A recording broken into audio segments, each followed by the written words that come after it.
একটা অবস্থা সৃষ্টি হয়েছে এখানে।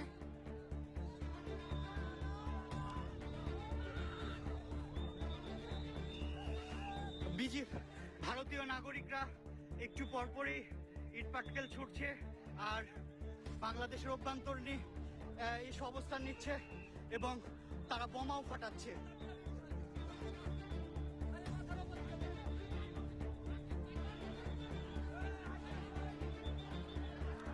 আসলে মূলত এই জায়গাতে গত কয়েকদিন ধরেই কিন্তু যে উত্তেজনা তৈরি হয়েছিল তারই অংশ হিসাবে আজকেও সকাল থেকে সীমান্তে আবার উত্তেজনা তৈরি হয়।